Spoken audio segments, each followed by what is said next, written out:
साथियों, नमो बुद्धाय, जय भीम। आज भीमा कोरेगांव शौर्य दिवस का इतिहास बहुजन ब्लॉक टीवी चैनल पर दिखाया जा रहा है, बताया जा रहा है। साथियों, यह घटना 11 मार्च सन 1689 को पेशवाओं ने हमारे संभाजी महाराज को खत्म कर उनके शरीर के अनगिनत टुकड़े कर तुलापुर नदी में फेंक दिया था और कहा था कि जो भी इनको हाथ लगाएगा उनका कत्ल कर दिया जाएगा। काफ़ी समय तक कोई भी आगे नहीं आया, पर महार जात के एक पहलवान ने हिम्मत दिखाई और आगे आया, जिसका नाम गणपत पहलवान था। वह संभाजी महाराज के सारे शरीर के टुकड़ों को इकट्ठा करके अपने घर लाया और उसकी सिलाई करके मुखाग्नि दी, संस्कार किया। संभाजी महाराज की समाधि आज भी उसी महारवाड़े इलाके में स्थित है। यह सूचना मिलते ही पेशवाओं ने गणपत पहलवान का सर कलम कर दिया, मार डाला और समूची महार जात को दिन में गांव से बाहर निकलने पर पाबंदी लगा दी और कमर में झाड़ू, गले में मटका डालने का फरमान लागू कर दिया था।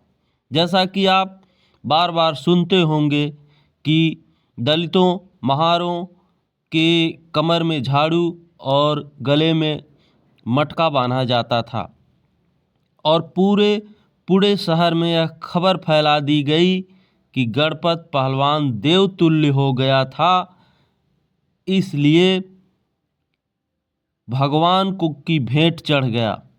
संभाजी महाराज की मृत्यु के बाद महार जात के लोगों ने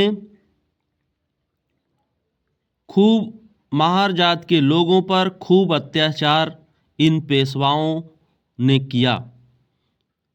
महार जात शुरू से ही मार्शल जात, लड़ाकू जातियां थीं, पर पेशवाओं ने अब इन लोगों पर मार्शल लॉ, सेना में लड़ने पर रोक लगा दिया था।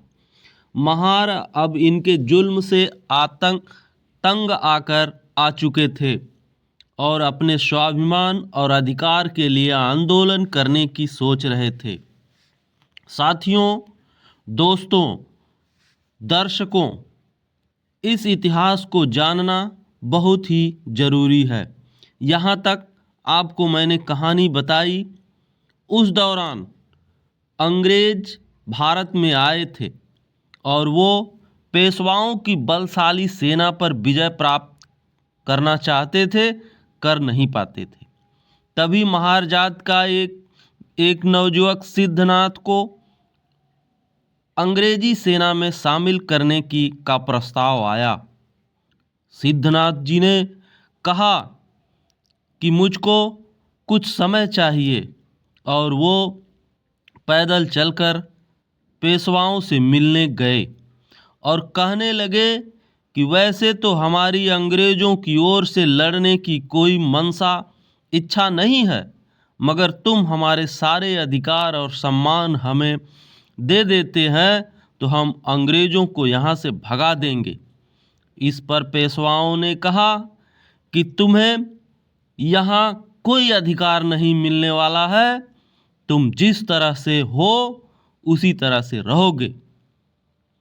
तुमको यहाँ कोई मान, सम्मान, अधिकार, जर जमीन कुछ भी नहीं मिलेगा, जैसे चला आ रहा है वैसा रहेगा। इस पर यह सुनते ही सिद्धनाथ ने पेशवाओं को चेतावनी देते हुए कहा कि अब तुम्हारी मृत्यु निश्चित है। तुमने हमें अधिकार न दे करके अपने बर्बादी की रचना की है और अब तुम्हें कोई नहीं बचा सकता। अब हम रणभूमि में ही मिलेंगे।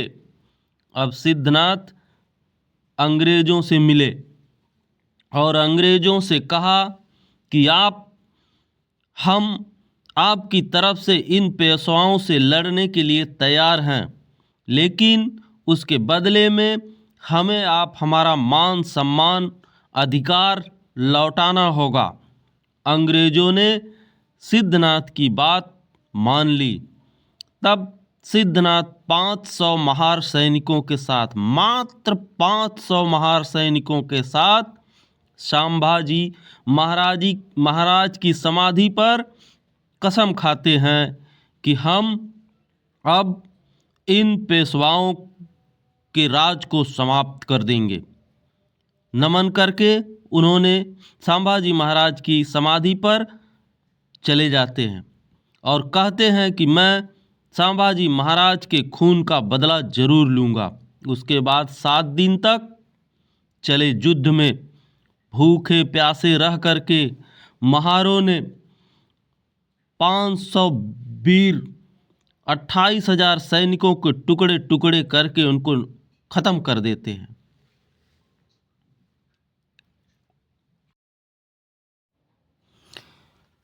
ये वो महान दिन था 1 जनवरी 1818।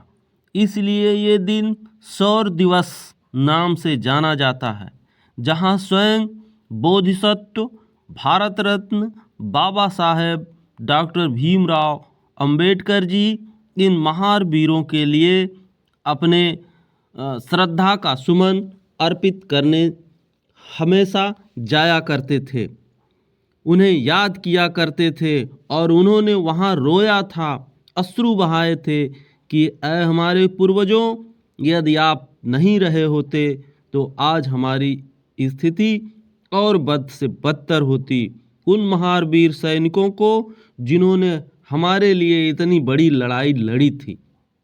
साथियों, ये भीमा कोरेगांव का इतिहास रहा। इसे जानना हमारे समाज, बहुजन समाज के लिए बहुत ही ज़रूरी है। इसलिए आप सभी लोगों को ये इतिहास बताया गया, ये आप जानते रहें, स्मरण करते रहें और अपने पूर्वजों के त्याग, तपस्या, बलिदान पर गर्व महसूस करते रहें और उनकी परंपरा को अपने समाज में लागू करते रहें। इसी बातों के साथ मैं अपनी बात को समाप्त करता हूं और आप लोगों से एक विनम्र निवेदन करता हूं कि इस वीडियो को अधिक से अधिक लोगों तक शेयर करें, सब्सक्राइब करें, लाइक करें तथा अच्छा लगा हो तो कमेंट करें। बहुत बहुत